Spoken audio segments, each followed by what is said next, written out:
Good morning. Yeah, I don't have the music up. Interesting morning. Yeah. Boom ba doom ba doom ba doom ba doom ba doom ba doom ba doom ba doom ba doom ba doom ba doom. I was about to yell at Rob, and it's Az. Your stock is going up, Az. Yes, if you hear that voice, you know that voice. The one and only Az has joined us this morning. Coming in clutch. Thank you so much, sir. Welcome to Midnight's Edge of the Morning, everybody. Always a pleasure. Always a pleasure. And we also have Rob with us today. How's it going, everybody? Now, Az, if you could only tell me where my keys are, that would be perfect. They're on the side. Okay, on the side. Side of They're what? They're on the side. Okay, just the side. All right. They're on the side, yeah. Gotcha. I put them on the side. Where are they? They're on the side. They're on the side. They're in the last place I looked. Of course, they're the last place you look, because when you find them, you stop looking. Well, yeah, you learned that in elementary school. And also with us is the boss man, Andre. How you doing, sir? Greetings, everyone, and thanks for joining us in this most special of days. But we'll try to keep things sane for you here, at least to the best of our ability, won't we? Okay, then I'm going to have to leave then. Good night, everybody. Bye. Oh, it's been a crazy morning, crazy night, all kinds of stuff going on in America. But one thing that we do know is that entertainment doesn't stop. Hollywood doesn't end. Though we wish it might. Sometimes. And Christopher Nolan is telling you, don't get the wrong idea, from Tenet, not doing so well in the box office. That's something we're going to talk about here, along with a couple other things this morning. But Andre, what did you want to kick things off with? Well, let's begin with Christopher Nolan, since you have that up already. So let's not change things. Why change what works? So we'll begin with Christopher Nolan, and then we'll get into some Teen Titans and other fun stuff later on, and we'll see what happens. I don't know if are they still Teen Titans, or are they something else altogether? Yeah, well, that's exactly what we'll be discussing. Teen Justice, maybe that's the bunch thing. of weirdos. Psycho. I call them psycho kids because they just look like psychotic psycho freaks. Oh, we'll get into that. Oh yeah, I'm looking forward to it. I was always weak on that particular part of the DC universe, but yeah, the beauty is that so a DC, so don't worry about it. I'm saying that's not the only thing going on at DC. If we have time, we'll get into the other part too, which is a very interesting bit. Whistle. What was that? You're talking about Whistle. I'm talking about them no longer having continuity between stories. Did they ever have that? There's also Whistle as well. Yeah, there's that too. Which is Gotham's new hero, which is a girl who's telepathically linked to a dog. I think, isn't that part of the other story that we're going to be covering? If not, that's a whole. No, that's their latest YA novel that's going to come out. Fantastic. It's all trash. It's all trash. That's all you need to know. Let's start off with Nolan, who also has a DC connection since he used to do Batman movies. Yes. We'll take it from there and get into DC proper and their latest failings. Yeah, Christopher Nolan warned studios are drawing wrong conclusions from Tenet box office. Almost every other Hollywood tentpole scheduled for the fall has been delayed. Its release has gone straight to home video, or its release has gone straight to home video. I can't read this morning, Rob. Where are you? I'm right here. You want to read this? Hang on a second. Okay. Almost every other Hollywood tentpole scheduled for the fall delayed, either gone straight to home video market.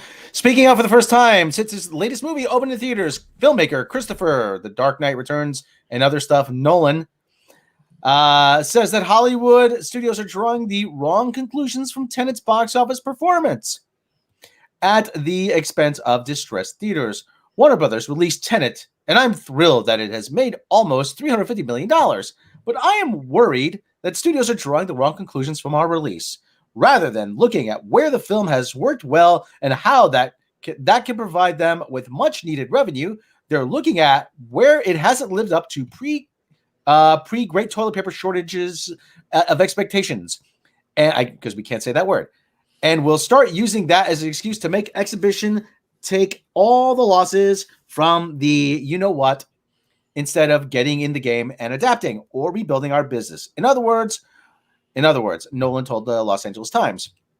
Throughout the summer, Nolan, a champion of the cinematic experience, was adamant his big-budget espionage tentpole around the globe opened around the globe as soon as it was safe to do so. In North America, where Tenet unfurled over Labor Day, that meant opening without such major markets as Los Angeles, New York, and San Francisco in play.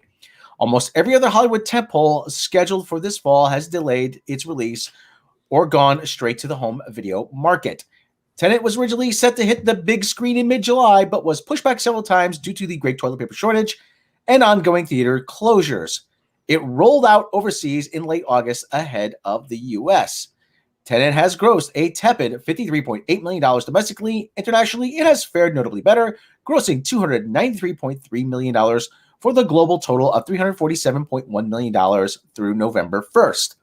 Movie theaters throughout Europe and Asia rebounded in a major way this summer, although recent days, the surge in toilet paper shortages cases has caused reclosures in European markets. Tenet cost $200 million to produce before marketing and is facing losses in the tens of millions.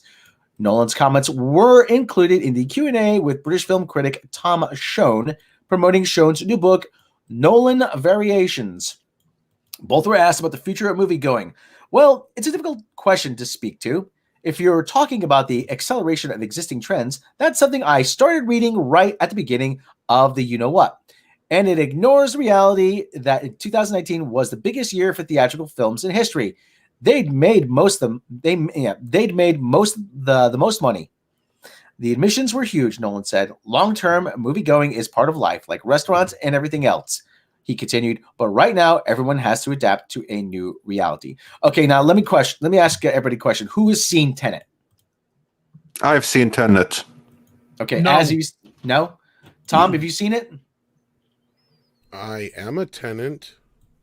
Oh, you mean Tenet with no. Okay. Andre, how was it? It was a pretentious, overrated piece of crap. Okay, Ooh. so it's a typical Christopher Nolan movie.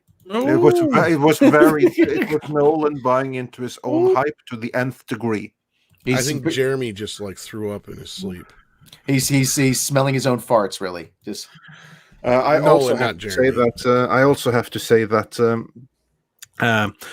much of it takes place in Norway, and they even filmed in Oslo for a day. I remember because Robert Pattinson didn't remember where the hell he had been because he was only there for one day. But it's like Oslo and Trondheim and stuff like that is like the Norwegian Board of Tourism must have like paid loads for all of that mentions, but doesn't help. It's still a really pretentious movie. It's like Nolan saying, "Look how advanced I am. Look how meta this is. You really have to think now to get what the hell is going on." And overrated. I thought it was an overrated piece of crap. okay. And I'm not the only one. If you read in the comments, Phil Chadwick says it's an awful film, although I heard it's possibly his worst. And he follows up with the worst performance by a lead I've ever seen. Do you mean From Robert Pattinson or not Idris Elba? I didn't much care for either. Hey, that's Denzel Jr. Get it right. Okay. No, it really is. It's like his kid, ain't it? But the whole thing, just okay. This is I'm showing my Americanista thing here. I mean, it's not a case of if you build it, they will come anymore. Like Field of Dreams. I mean, you're still going to have something worthwhile getting people into the cinemas even now. Well, is this Christopher's ways of saying just because my movie sucked doesn't mean everybody else's is going to suck? But it depends if anyway, the cinema's open, because the UK has gone back into full lockdown tomorrow. Yeah. Everything's closing down there. Cinema chains have gone out of business. So, I mean, how many screens was the release of Tenet seen on? Not in the many US? enough. Not many enough. Because like Birds of Prey was like 4,600 or something.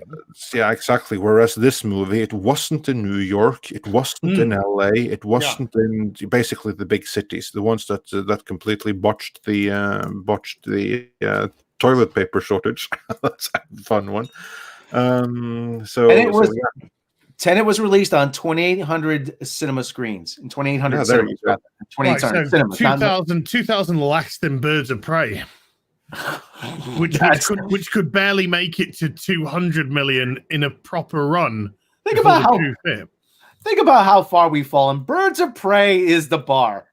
No, Birds of Prey is the last movie that came out before Koof made everything. No, let's not forget about Sonic. Sonic. Sonic was a little bit before. I think. Was it a week after? Was it a week after? Yeah, I think it was a little bit before. I don't even remember any fucking more. No, I think that Sonic was after, but maybe I'm wrong. But I do believe Sonic was after Birds of Prey. Yeah, I think it might be a week after, maybe 2 weeks after. But they're like the last couple of movies that got a proper run at the cinema. But Birds of Prey was leaving. Put it this way, it was leaving the cinema before Koof. They tried to blame it on that, but you're right. But it was out. It was gone and it was out. It was bringing in like $9,000 of Heavy Metal Alliance the same weekend. That's what I was thinking. It was the same weekend. Valentine's weekend. They both came out. Yeah. Yeah, it was 1 week later in my country, hence my mistake. So sorry about that. But yeah, it could have been the same here in the UK. Maybe it was a week later in the UK as well. Okay, you want to get me back in the theaters? Re-release Enter the Dragon. Okay, that's how you do it. Okay, I'll go see that. Rob, you'll go see anything with karate in it, though. That's right. That's always the first question I ask. Is there any karate in it? No. Okay, I'm not gonna like it. But let's try to focus on exactly what he's saying. Yeah, because the way that I interpret his words, he's saying that what Hollywood has done here is that they've screwed over the cinemas royally and gone all the way streaming while we still need the theatrical experience. Just look at how much movies earned in theaters last year. We need to find a new way together instead of the studios screwing over the theaters and essentially cutting them out of the business. That's how I interpreted. No, I think you're right, Andre. I was making a joke ahead of time, but that's what I was going to lead into here is, I think he's kind of blaming the studios for throwing the theater under the bus in this situation. And we recently had the story where the theaters were reaching out to the studios for help, and the studios laughed at them and said, good luck. It's like, okay, you're laughing at them and saying good luck now, but guess what? That's what America's going to be saying to you next year when you're asking for a handout. Go ahead, Rob. Sorry. Well, not for nothing, though, but the theaters, well, at least in the U.S., the audience for movies in theaters has been declining over the last decade. And this was just a final push over the cliff. The theater experience has degraded I don't want to say exponentially. I don't get to use that. No, but you're right, and he's not wrong, because this is what I've been saying all this time. The more and more and more, the reason studios, they had a record year last year. The theater owners didn't make shit. Because the studios have such a stranglehold over the opening weekend, and the window for a movie now is so small that the theaters don't see any of that money. That's why they charge $20 for popcorn and soda. That's why they have some little punk kid working as an usher who can't do his job right, because they can't afford to pay 3 or 4 people who can actually do a good job. It hasn't always been this way, Rob, and you know that. Oh yeah, I know that. I'm well aware of that. But like I said, this all leads to the decline of the theater business. I mean, and I keep saying, how many times have we said this? China and Russia aren't going to save you. They're going to catch on eventually that they're getting the same crap we are at some point. Well, that's the other big problem, in that kind of goes back to what, we were, been talking about all this time, and what brought us here to begin with is that the movies just haven't been good. And it's either they haven't been good for the fact that the people working on them, there's too many cooks in the kitchen, or they don't give a shit about the property, or they're shoving in their politics. That's the problems we have here. And I think that goes into like the whole thing where I've gotten into the arguments where people are like, oh yeah, streaming is happening. It's like, yeah, but it doesn't fucking matter. If the movies aren't good enough, people are not going to see them. That's what Mulan proved. Nobody was going to see that damn thing, no matter whether or not they put it in the theaters or they put it on Disney Plus or anywhere else.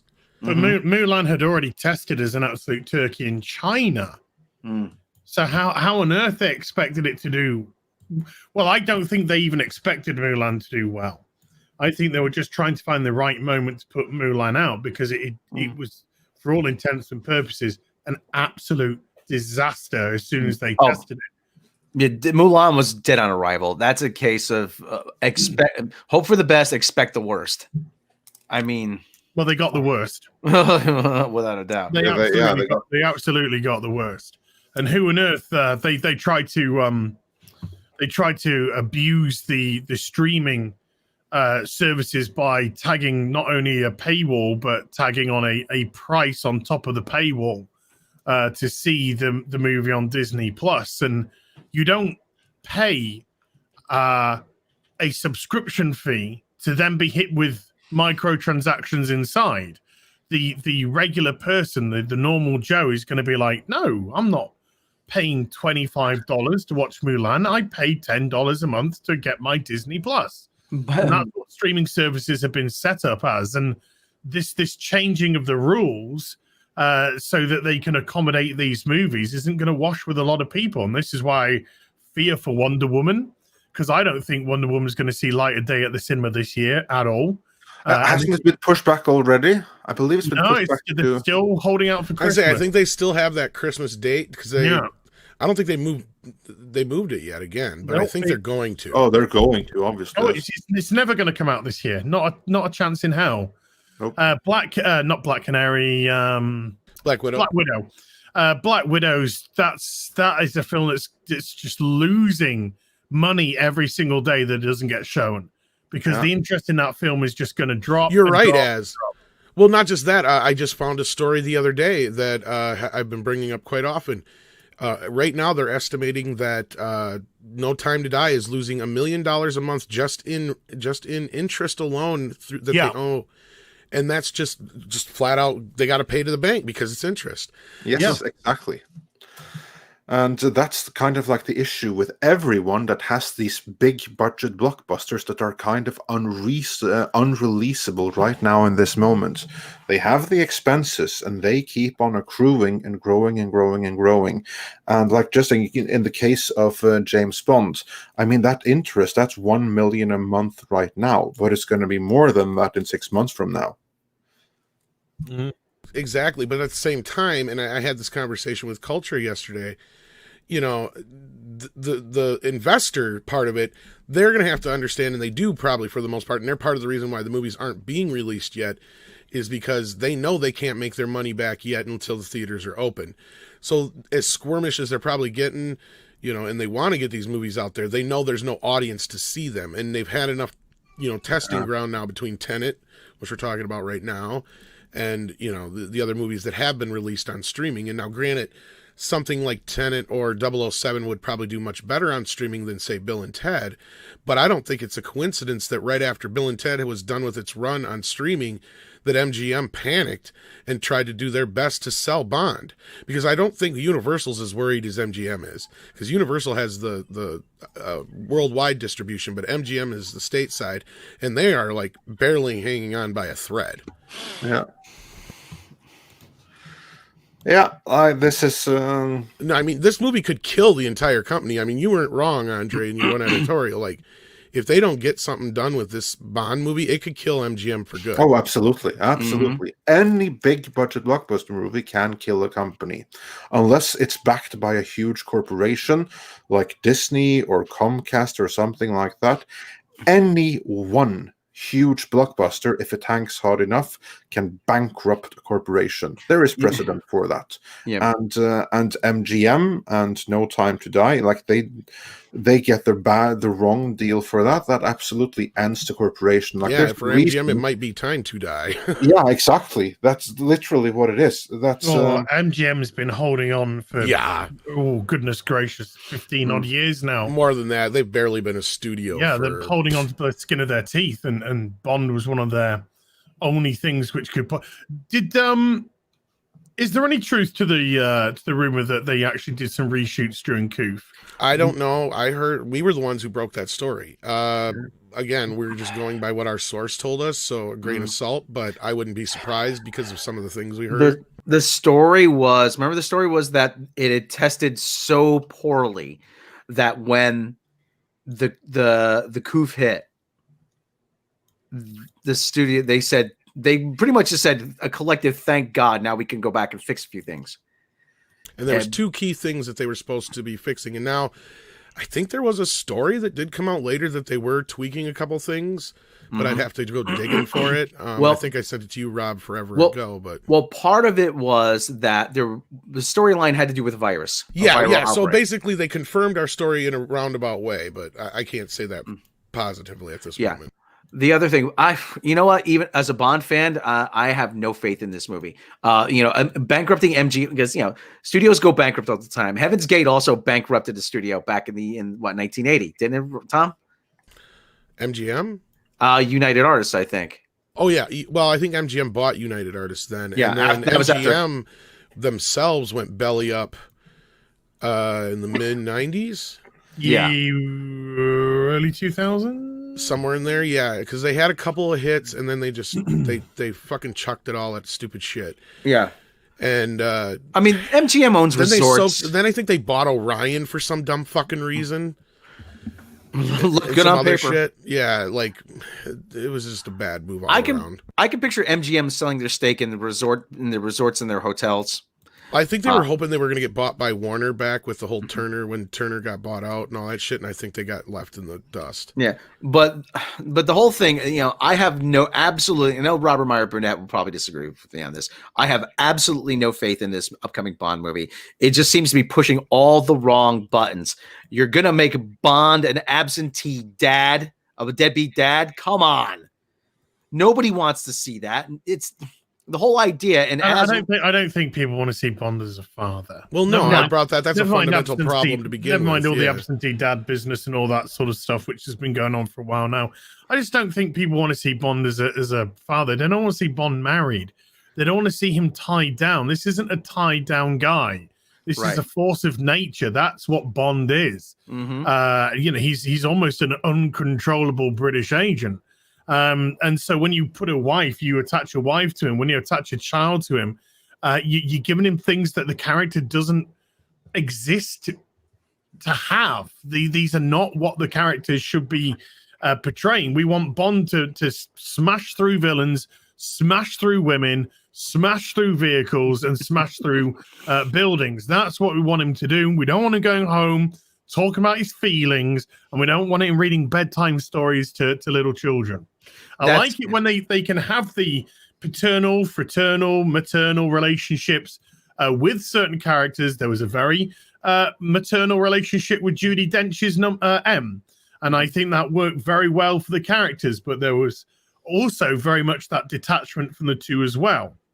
And so when we have the conclusion of Skyfall, I think that in itself played out very well indeed. And it's just like the end of Casino Royale, playing out very well indeed with Vesper Fairchild. Those are the types of relationships that Bond can have and needs, not the attachments. The ones where people's ended up dead. Right. Yeah, essentially, because he's deadly.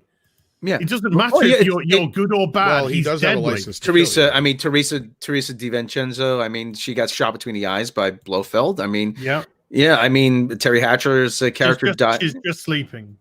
It's all right. She's having a rest. Well, speaking of relationships with Bond, this might be a good time to announce this. As I don't know if you'll be interested in this or not, but recently, with the passing of Sean Connery. I'm like, you know what? I really should do this. I've never watched a Bond movie before, never all the way through. I know all the tropes. I know all the, a lot of the actors and all that kind of stuff and the bad guys, but I've never actually seen a movie all the way through. So since the collection was on sale on Vudu, I talked to Andre and he's like, you know what? We should, have you watch these for the first time, but we've got to get Robert Meyer Burnett involved and a few other people. So yeah, if that's something you are interested in, we're going to be reviewing each one of the movies starting soon with Robert Meyer Burnett every week. We just got to get a time, and we're going to have other guests along too. Let me ask Az this question, because I don't think I've asked you this. I've asked other people. Would you agree? I said the biggest thing it's not a changing society. It's not attitudes toward women or whatever, even though that's played into it or whatever, the Me Too movement. The biggest enemy Bond has right now isn't Goldfinger, isn't Hugo Drax, isn't Scaramanga.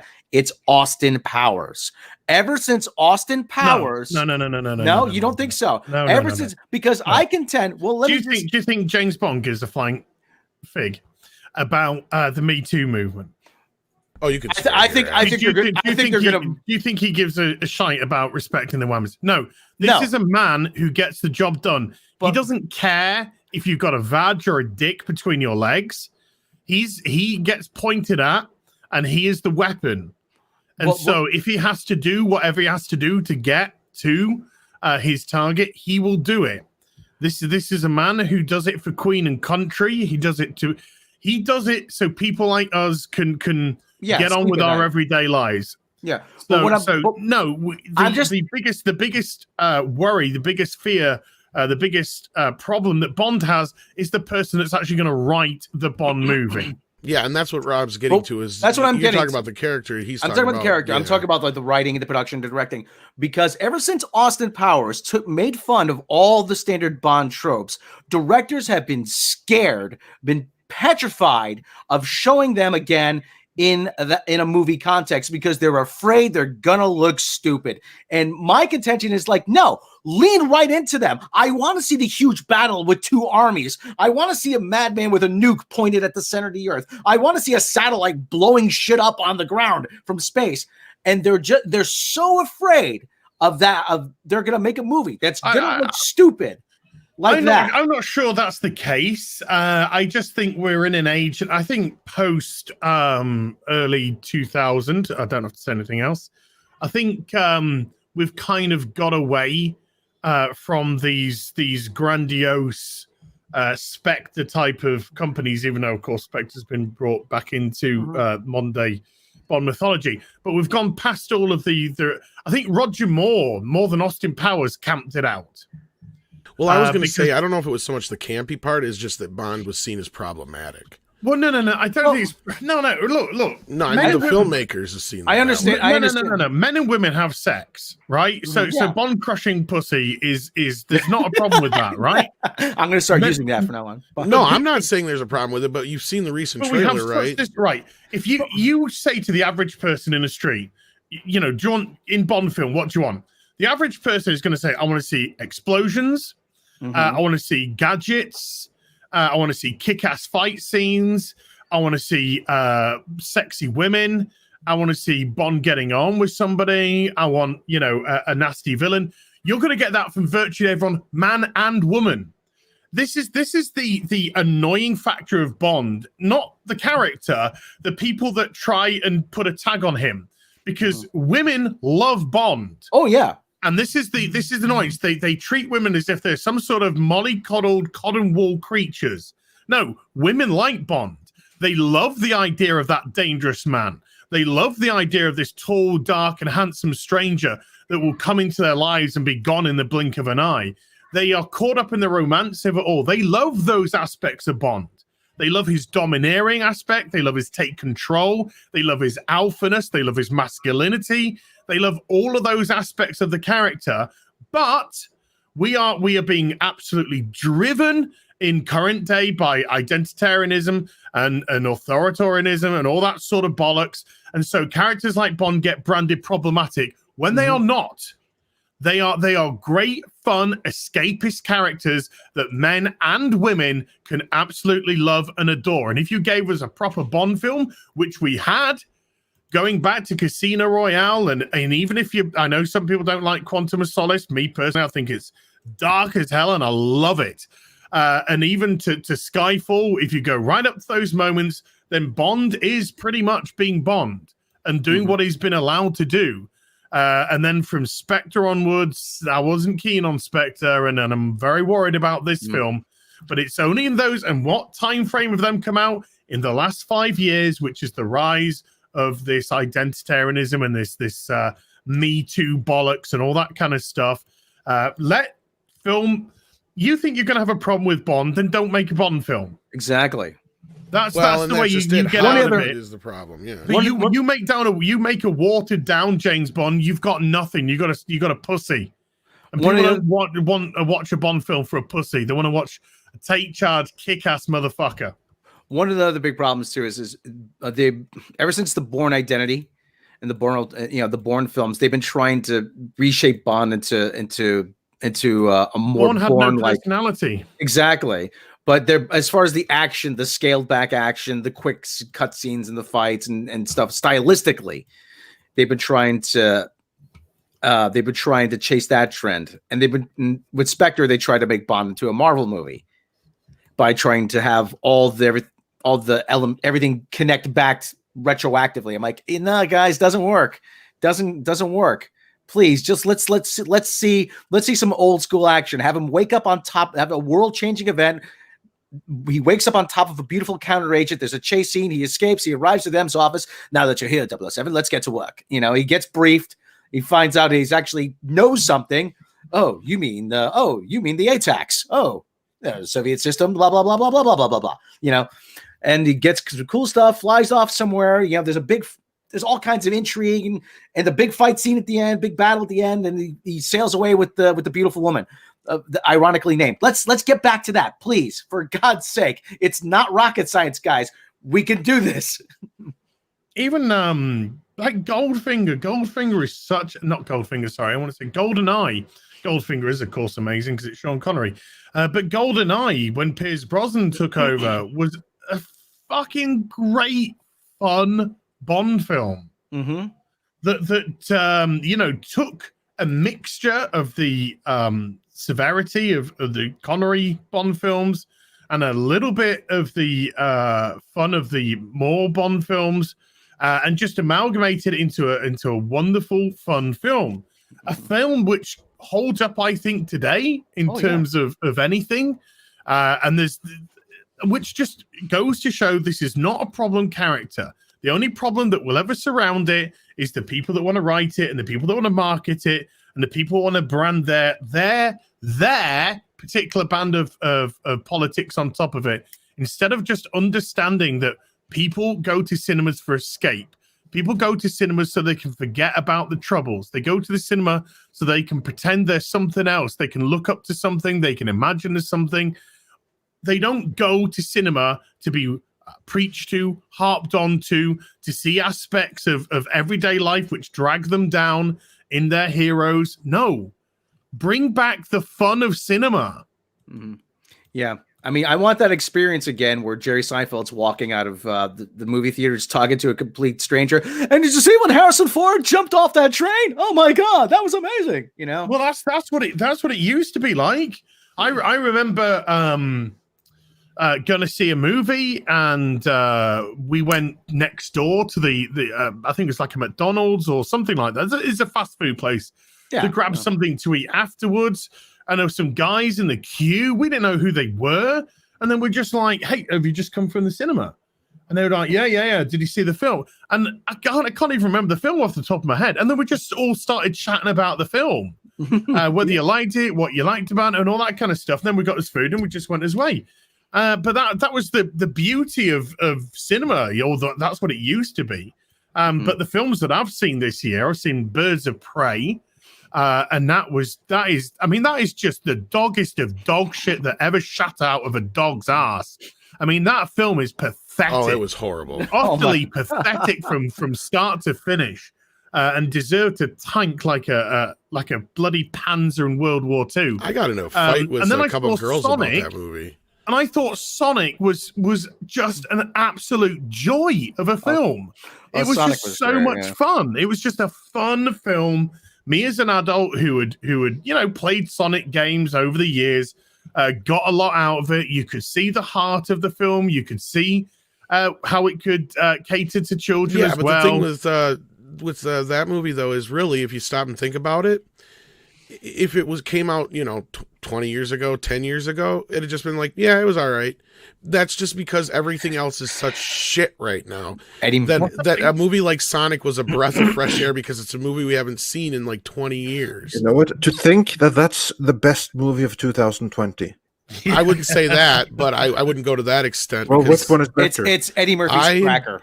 I was going to say I enjoyed, Rob's right. We'll get to that analogy. But no, I enjoyed Bad Boys 3 and Bill and Ted infinitely more than I did Sonic. Did you see them in theaters? I'm talking about theatrical movies. No, but I didn't. I'm just saying, like, Bad Boys 3 I saw on POV after the fact. But I mean, I would have gone to see Bad for- Boys 3 in the theater, but I just didn't get the time because of the work. But like otherwise, I would have definitely. But no, like again, if they put things out there that are good, I will go see them. I liked Bad Boys 3. I wish I had saw it in the theater. I did care for Sonic, and I was glad I saw it. And Birds of Prey was the biggest waste of time. Like I said, I actually even got in arguments with people about how bad it really was, especially when it comes to how it treated the men. It's just trash. And it's like, oh, they're like, oh, no, it wasn't against men. It's like, yes, it is. And then a week later, that interview with the director comes out where she's like, oh, yeah, this was just a big fuck you to men. You know, it's like, there, see, I fucking told you. You know, it wasn't a big fuck you to men. It was a $100 million waste. Because that film... you're right, in the end, yes. Probably just about or has still lost the money. Just about broken even or still lost the money, that movie. Yeah, because see, Fractal Jack's right here. Like, Sonic was the type of movie you would have saw like 3 years out of Roger Rabbit. You know, they're trying to just cash in on the whole animated character in a real world kind of thing. But just the fact that it came out now is like what Rob was saying. You know, when you're starving and somebody gives you a cracker, it's the best damn cracker you've ever had. But then sooner or later, you realize you're just getting regular crackers. Well, everything else is just so bad that something like Sonic... You want to go Bad white Boys 3, people, Tom? What? I have a problem with a lot of white people. Stop calling them crackers, dude. It's just bad. All right, fine. I'll call them honkies. Thank you. Much better. Thank you very much. But I always say that the music industry parallels the movie industry. What they were saying about the music industry about 10, 15 years ago has come true in the movie industry, in that you have all these people who make movies like Birds of Prey, who think they're the arbiters of taste for the whole country, and for the entire audience, movie going public in the world. No, we can't do this because it's not what the audience wants, and I know. And I'm like, well, fuck you. Have you actually seen a movie lately? And it's because if something sucks, it's our fault. Remember that. Yeah. Oh yeah. And it used to be, and Tom, Andre, as you all know this, it used to be that when a movie bombed, they said, oh, you know what? That didn't work. Oh, maybe we should figure out why that didn't work. And so we don't repeat that. Well, great example is, like when we interviewed Robert Shea, we talked to him about all kinds of things, including like Nightmare on Elm Street. And part 2 was a situation where, the movie did well in theaters, but the pushback from the audience was, we got to do something different. And then that's where they established, we got to stick with these rules. These are the rules, da-da-da-da-da. And, they said, we'll try better next time. Same thing with part 5, and he always said, we never wanted to disappoint the audience, but he took blame for it. He never once said, oh, it's the audience's fault because they weren't ready for a gay Nightmare on Elm Street film, or it's the audience's fault because they weren't ready for, the baby Nightmare on Elm Street movie. You know what I mean? Like and he never once ever said that. Well, you know what they say, success has 100 different fathers, failure is an orphan. But look at the people who they're giving movies to, though. You look at Camilla Zung or whatever, who did Birds of Prey. Look at her resume. It's vacuous. It's empty. It's nothing. She has no resume. She has no. But she ticked all the boxes, and that was exactly. And so when that is your criteria for hiring somebody, it shows that you ultimately don't have any respect for the audience at all, because you're hiring on box ticking. You're creating a movie based off that box ticking, and then you're not entertaining. You're then trying to lecture and preach when you pop it out. And so when people turn around and go, no, fuck off, your movie's a load of shite, because they never wanted to entertain you in the first place. They wanted to, and it's that beautiful thing that you see on Twitter, educate you. Yep. They wanted to educate you. Then they turn around and go, well, fuck you, you misogynist, sexist pig, because they never cared in the first place. What confuses me is the people in charge of these companies aren't looking down and going, who are these fucking psycho bitches? Fucking get rid of their asses. Who are these fucking morons that are trying to lose us money?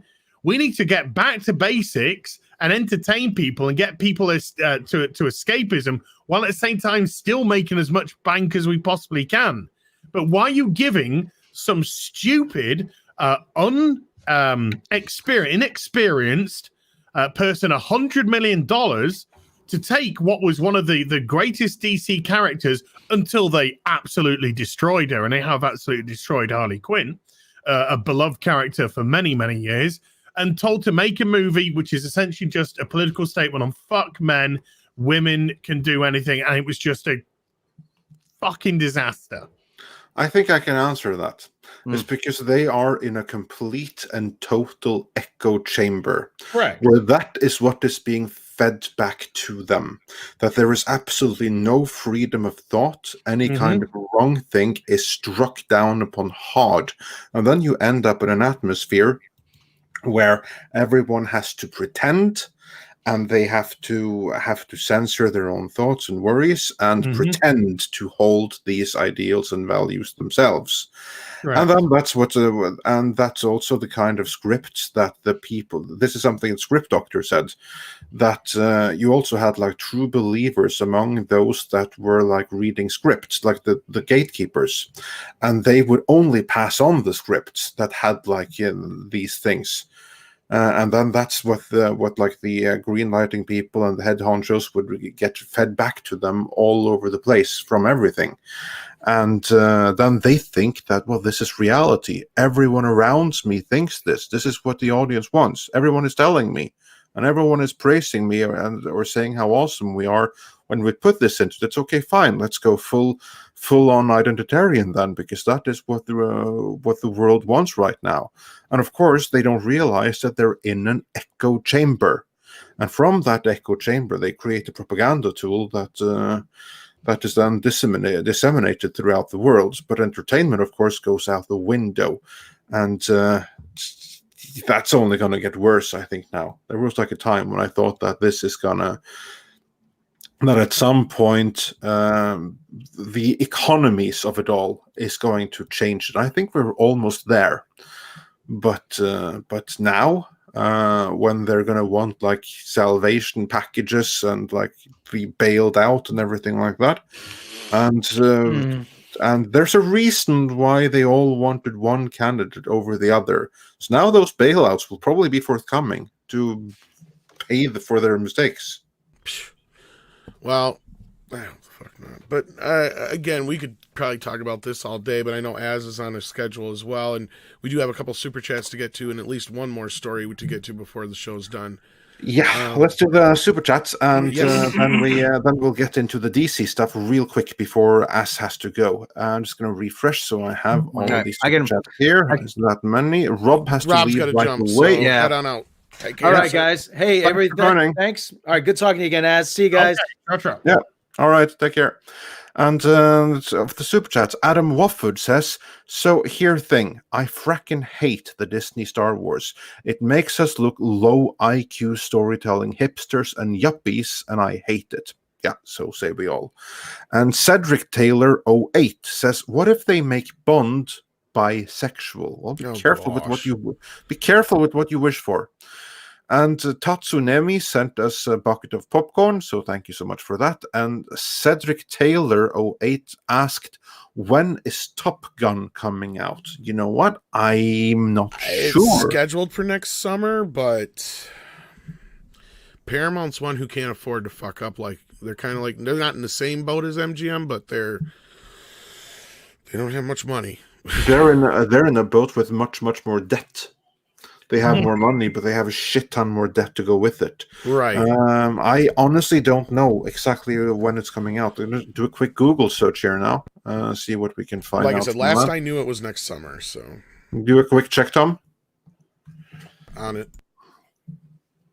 And in the meantime, I'll deal with the final super chat, which June 26th is its original date. It hasn't changed though, so it. There you have it. It came out. Was it this year or next year? Yeah, expected now for July 2nd of 2021.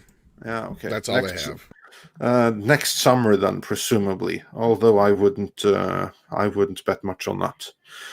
And Quiblet sent us $5. Thank you so much. With no comment that I can see here in my overview. So thanks for your support, I guess. And with that, I believe we are caught We just had up. 2 more come in. We from did. Tiberius Monk. There you After go. last night's election, I need Romulan ale now. Don't we all? And it's just getting started, folks. That's why. It's green. I don't think this is going to be as drawn out as people think. But when you have like a couple of hundreds of thousands of much needed ballots that suddenly appear out of empty nothingness, then it's going to be settled soon. I'm just answering a person in chat, by the way. They didn't make Bond bisexual in Skyfall at all. Bond was just trying to show that he wasn't intimidated by a homosexual making advances on him by saying, well, how do you know that I haven't been with men before? He was playing the game with him. They didn't. Well, it wasn't that he like it wasn't there as like in the novel once or twice, like I don't know, in the novels, something like that. I don't know. I've never read him, but somebody brought it up before, where he's had affairs with men too. To me, that sounds like something that's been retroactively added on. I don't know for sure. Somebody in the chat. I don't recall any Ian Fleming book with a bisexual Bond at all. Yeah, as I say, that's something that would have been retroactively added on by other authors later on that maybe have an agenda. That's why we need Rob here. He would have known. Yeah. But I also do not think there was anything of like that in the original Ian Fleming stories. That later writers may have taken liberties wouldn't surprise me in the slightest. But I'm pretty sure it wasn't there in the original. And sent us $4.99 saying, "Hi, gents. Even when they've left the studios, they are writing contracts that make their influence long-lasting." The smart ones will absolutely have contracts that give them influence long beyond their runs, as we've covered in some videos. Yeah, you can check that video out recently about. Do check out our Kathleen Kennedy video on that matter and how she intends to latch onto Lucasfilm long beyond her reign. Well, let's not forget she'll probably be embedded in Star Wars long after she's gone too. Either way, because her name's still going to be attached to it somehow. Yeah, she found ways. But anyway, with that we are caught up. So let's get into the most recent DC shenanigans. There are a number of things to talk about in the world of DC, but right now let's stick with the fun stuff. So, Ass, take it away. Oh, Jesus Christ. Coming in January and February of next year, DC is stopping all of their comics, and they are releasing a line called Future Slate, which is, inverted commas, the future of DC, where they're going to have future versions of all of their heroes, and I use heroes very loosely nowadays at DC. And the characters which they're pushing are gender swap, gender fluids, they, thems, sexuality changes, race changes. It's just the most basic, obvious, boring things that you could possibly imagine. And a lot of them don't even make sense just to push their new... I was going to say... agenda, but the thing is, Marvel have tried this years ago and it failed years ago, and now DC are just like copying errors, copying mistakes. That's Kid Quick. That is the new gender fluid, non-binary they them. Oh, it's friends for Snowflake in Safe Space. Yeah, who's wearing a wonderful onesie. That looks like ass, but there you go. Look at that! Look at that face. No, you shouldn't say that. You would never wear anything like that. As you said ass, but we don't know what. Right. You know, just vaguely ethnic, as your boy Zach would say. I can't remember who brought it up, but they said the new terminology now in comic books and stuff like that is brown people. It's nondescript brown people. That's literally what they basically refer to it as. You're not supposed to make them look black or Indian or anything like that. It's just Trailblazer was Asian in one picture and black in another. So that's my point. They're supposed to be making them ambiguous. That's like what somebody was telling me. And then again, I shouldn't even probably say the name anyway because it was probably told to me in confidence. But anyway, yeah. Then you got Aqua Girl, who looks like the girl gremlin from Gremlins 2. Yeah, it looks like a psycho gremlin. Look at the faces on. That's a hero, people, apparently. That's a hero. And look at that outfit. She's Maybe garbage. she learned from Amber Heard. Well, it's just, look at that outfit. That is garbage outfit with a garbage looking character. And it's just a gender swap. And this one just bothers Supergirl me. gender swap again, and look at that. We already got a Supergirl. And then, I'm sorry, I'm going to say this. I don't give a fuck. These fucking leggings with the holes in the knees, it looks like you give way too many But this blowjobs. isn't the Supergirl. This is the Clark Kent son gender swap. Superboy swap to Supergirl. So it's literally the son transitioned into Supergirl? No, this is Earth 11's version, and Earth 11 is an Earth where all the characters are gender swapped. Brilliant. I read something like that in the Star Trek comics from IDW.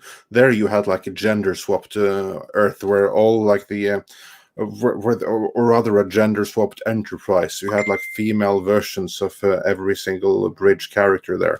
There's a difference. Yeah. That story was actually kind of fun. And then because these they things traveled into an alternate, but this thing here looks like some kind of Avatar here. Maybe it's fun for some people, but I don't think it's going to be for us. I think this is meant to be Zatanna's daughter. I think so, Zatara or whatever, yeah. And here's just wait Donald, till this one. Donald, no, bring it up, I'm baby. not there yet. Please, Bring it Hammer, up, don't baby. hurt him. This is Donald Trump. Sorry, I mean Donald Troy. Oh, brilliant.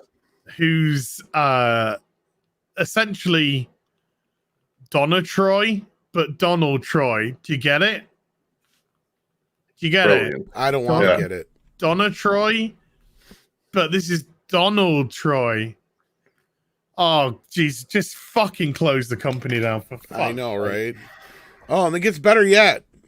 Oh, there's Robin who stole Ray's haircut. Yeah.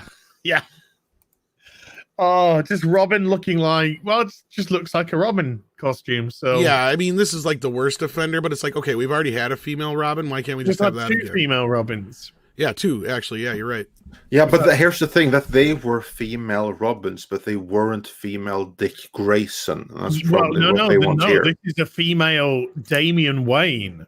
Yeah, that's right. This is Well, there you go. But basically, you have to like take an original character that is something more than just a Robin, and gender flip that for the cause. Yeah, this is the daughter of. Yeah, it's Raven. This is the daughter of Batwoman, who is gay in the real world, but she's had a daughter in this universe. So I don't know. Does she like cock in Earth 11? Does she like the cock? I don't know. You have artificial insemination, right? Yeah, I played that game. She did it in the Batcave with the turkey baster with Colonel Mustard. Look at that! Isn't that beautiful? No, it looks like utter dog shit. It does. Oh yeah, and they're making a debut in a very merry multiverse. Coming out this December. This is also on the heels of a rumor that they're no longer going to have continuity between the main books either, mind you. Well, this is all 5G. This is what they essentially had planned for 5G, but now they've rebranded it Future Slate and turned it into just a 2-month event as opposed to an ongoing, which was what 5G was going to be. And then they were going to take the continuity, the current continuity, which still will remain current continuity, but they were going to turn those into DC Black Label books, and then they wouldn't have any continuity, but they would still have Bruce Wayne, Clark Kent in those books. I have no idea what they are trying to achieve by this 2-month event at all. Is it okay to hope that this fails for them big time and that the company goes bankrupt? Is it wrong of me to hope that? No, because what's even more interesting about this is that they have said to shops, if you don't sell these comics, you can return them, which they don't do for comics. Normally you buy, you say, right, I want 100 of them, 50 of them, 20 of them, and then you lump which them. is why we call bullshit on a lot of the sales numbers. Because they're not sales figures, they are shipping figures, and that's completely different. Whereas crowdfunding is sales figures, because that's money which has been handed over for the actual physical product by the customer. So yeah, if they don't sell, you can return them. I see a lot of these which I don't think are going to sell at all. And if those that are returned, they go straight to Scholastic or something? Something that rhymes with Scholastic. I don't know. I don't know what DC would do to them. Kitty litter? Pulp them? I don't know. Well, hey, Yellow Flash, he says that DC lets books get returned often. So I'm not sure if they've allowed that in the past, but according to Yellow Flash 2, our good friend, he says they have. Well, this event is definitely, they have said that this event that you can return the books. Well, and I mean, I've seen a lot of repackaged books in like Walmart and stuff from DC and other things too. Like they'll throw them in those 3-packs and shit like that. So I wouldn't be surprised if that's what they do, is just repackage them. Which then that tells me that they're being packaged in a way that the artists and the writers and stuff are probably not getting any residuals. And it's all like basically the old, when you used to get the cut records or the novels with the covers ripped off. Yeah. It was a sign that they were sold at discount, and that meant that the artists. Yeah, you had to rip the cover off to prove Yeah, I think maybe it's something like that. That's possible. Like a buyback. No, I wouldn't call it a buyback program, but they'll take them back and then they'll just resell them like that. He says Marvel doesn't, though. So. Someone said, "There's your toilet paper for when." There's your toilet paper. this is actually true. This is like that's some expensive ass toilet paper, though. Yeah, but this is probably like one of the perks if you work for Warner in their DC operation, and maybe you get like loads of comics home, and you can use them as replacement. Well, what sucks is I would never want to use some of this new shit. I'd rather have some of the old rag. That'd be much softer on the old bum hole. Yeah, this will just cut your ring piece up. This paper. No shit. Slice and dice the damn ring thing. piece. I've never heard that. Rusty sheriff's badge. Fucking hell. Jesus Christ, man. Chocolate starfish. Don't want that. I've heard the last two. That first one was the new one. But like I said, we don't want to drag this out too darn much more. Did we get any more super chats in the meantime, Andre? Let's see. I checked a moment ago, and I believe that we were up to date then. I think we still are. I'm just going to double check, but I think we are still. Yes, we are still up to date. All right. Well, I don't want to drag this out too much on Az, because I know he's got other things to do and all that kind of stuff. Was there anything else you wanted to talk about real quick, Andre, before we did wrap things up here?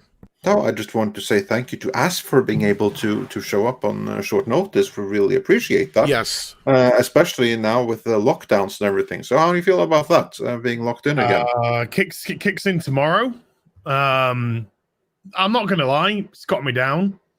It was a nasty lockdown last time. I imagine it's going to last longer than the 4 weeks that they're projecting. So I'm sort of predicting 6 weeks. Everything's closing. Gyms are closing and all this kind of stuff, which is massively frustrating because they're such a great source of not just obviously physically doing something, but mentally. It also, because it's a natural endorphin release, it gets you in a decent place as well. But yeah, tomorrow it all kicks off again, and it's bad. So badly managed by governments. So like you guys are having a new everything's getting shut down again. They're having a total lockdown. Everything. Like restaurants. Schools are staying open. That's it. The schools are staying open. Oh, that makes sense. Yeah. That makes total sense. Let's leave the petri dishes open and fucking close everything else. Yeah, that's like in the States, if I may be so bold, that you cannot do anything. You cannot be in the same room as someone, but feel free to go out and protest and spit in each other's mouths. That's all good and well. It has been proven that Black Lives Matter does cure COVID. So. Yeah. Papers, please. Well, that's Michigan. Is that Michigan?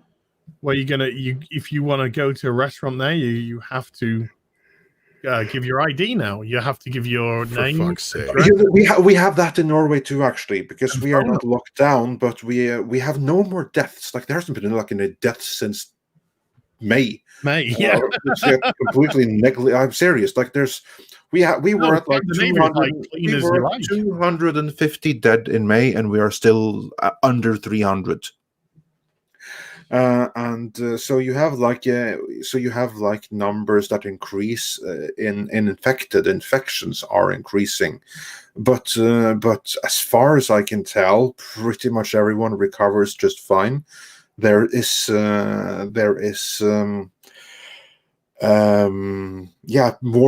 people are now wearing masks in public, which depresses me to see. Everyone has to wear masks on public transportation.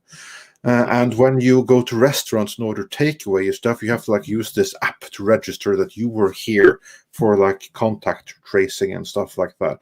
But beyond that, we're open. You can go to the gym, you can go to the cinema, you can go to the sauna. So you just have to maintain social distancing, and they're like everything is pretty much as normal. There's no lockdown. It's just like increased security, which I even think is like excessive and half measured at the same time. Like either do one or do the other. And and as Watt says, social distancing is normal here in Norway. So yeah, it's not that different. Only difference is the masks, which luckily not everyone wears, but more people wear them now than did a couple of months ago. Yeah. Well, I'm going to go to the shop soon, so I gotta wear. You gotta wear your mask in the shop. Yeah. Yeah, we do here still too. I mean, a lot of things are still open where I'm at, but a lot hasn't opened back up again, and there's been more restrictions put down. But I don't know. And Richard Suddy sends us that's euros, right? No, that's pounds. British pounds. So he's another Britishman. Az has got his face diaper on. That's good. Yeah. Good little citizen. Yeah.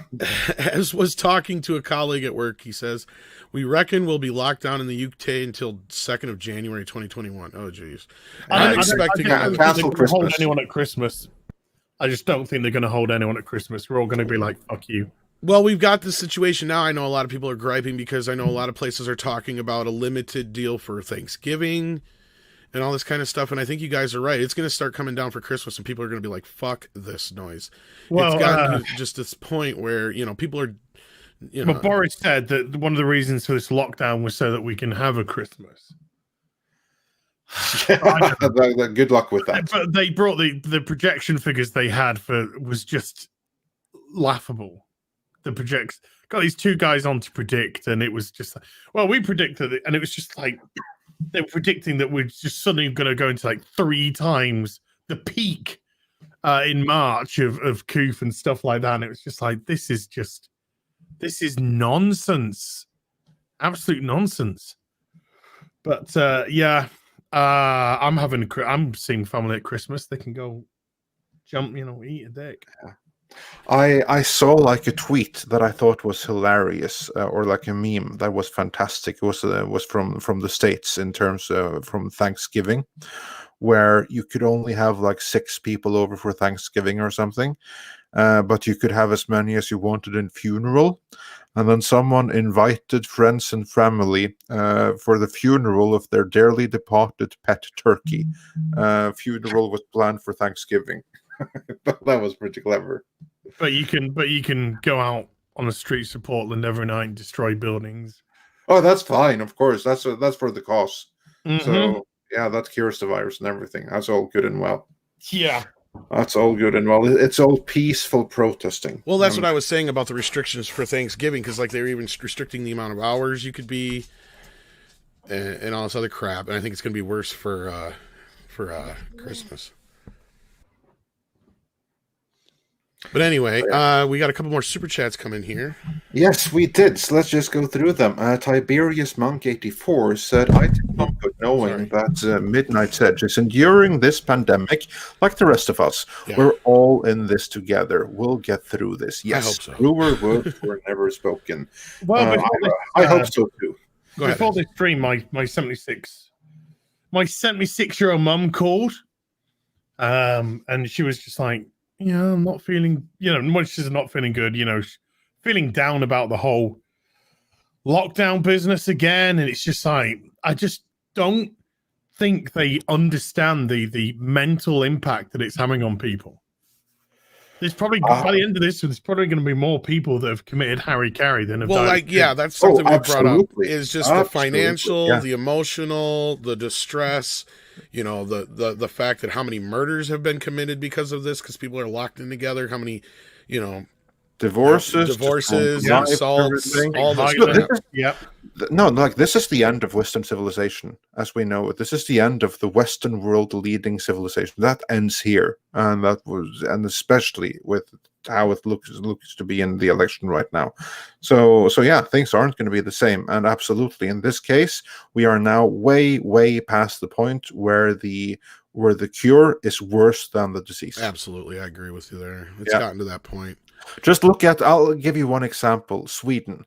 I've been giving Sweden a really hard time for not having a lockdown at all. Yeah. And because of that, they have adjusted for population. They basically got huge herd immunity now. Yeah, maybe. But basically they have 5-6 times the number of casualties adjusted for population as the neighboring countries that did have a lockdown. But you know what they don't have? They don't have society that's completely in a shutdown. They don't have all of those. And hasn't their deaths and all that stuff kind of curved off now? Because it's curved off now because everyone that was going to die from it have died from it. Yeah, look, I'm not trying to say that's what we needed to do now. It's too late for anything. We're way past anything we can fucking fix now. The damage is way done. Yeah, and you're right. There's not going to be a vaccine. If you're holding out for a vaccine, you're living in La La Land. Yeah, there's not one coming soon at all. And now we're going to get the damn thing. Yeah. We need to protect our vulnerable and let people who are not vulnerable, even though it's not an absolute, get on with life. It's what we need to do. Yeah. Right, absolutely. Because there's so much more suffering going on than there ever could have been with this at this point now. Because, how many people have lost their jobs, their livelihoods, their houses? More people are going to lose their lives over that than of course. And it's horrible that people have died from the thing at all. But with the way that things are going, no one is going to be held accountable, and you can forget about an economic recovery. Not going to happen now. Yeah, I think things are looking very shitty. But Namco sends in £5. Yeah, but remember the U-turn when people were on holiday, and you think that won't ever happen over Christmas? I'm not sure what he's referring. Was that something that happened over there must be. Is that something that over holiday that people got more infected or something? Is that what we're talking about? I'm not sure. I don't know. I don't know, because during the summer here, there was barely anything here. But I'm just saying, you try and stop people seeing their families at Christmas. That's what I'm saying. Yeah, the Thanksgiving thing is one thing. Because there's plenty of people who would love to get out of Thanksgiving, but Christmas is going to cause some issues. And but here's the thing: you can lock down forever. The thing is, then it's not going to go away. The only way that you can lock down sufficiently that you actually get rid of this thing is that you put every single one in a space suit and you keep them there in the space suit, each and every individual, for a month. Then you're done with the virus. Well, yeah, basically when they originally wanted to talk about shutting down things, when they did it all half-assed. Yeah. It's too late now. That's my point. Yeah. It's way too late for that right now. There was a time to stop it, and that was before it left China. And they blew that completely, and no one's going to be held accountable for that now. No, I agree. But again, we went over an hour, and I didn't want to do that to Az, and I apologize and thank him so much for being here with us. It's always a pleasure to get to hang out with you, even under these circumstances. It's even better because you came through like a champ, and I thank you so much for that, sir. Yeah. It's cool. Absolutely healthy. That's what people forget. And I have. Yeah, I'm glad you're back to health, back to good health too. That was one thing that was man, you were damn near dead there. It seemed like we were worried about you. That was could have been better. Well, we're glad to see you recovered. That's the most important thing. Thank you. Yeah, and I have one question for me. Prophet of Doom says, just answer my last question, Andre. Who is Asatoth? Well, to my awareness, he's one of the elder gods in Lovecraft's Cthulhu mythos. I haven't looked up any more, but that's what springs to mind. So yeah, everyone go read some Lovecraft, like that. Oh my God, he's right. so racist. So with that, I believe we're caught up on the super chats, and I think we covered enough for today. I want to thank everybody for listening in, and we appreciate all the super chats and support, guys. If you can hit that like button and share out the stream, that always helps as well. And of course, again, want to thank Az for joining us. It's always a pleasure to hang out with Az. Thank I love you. him so much. And Andre, anything else for you to say, sir? Oh, I just want to say, everyone, thanks for joining, and stay safe. And take care of yourself and don't freak out no matter what happens. Timber!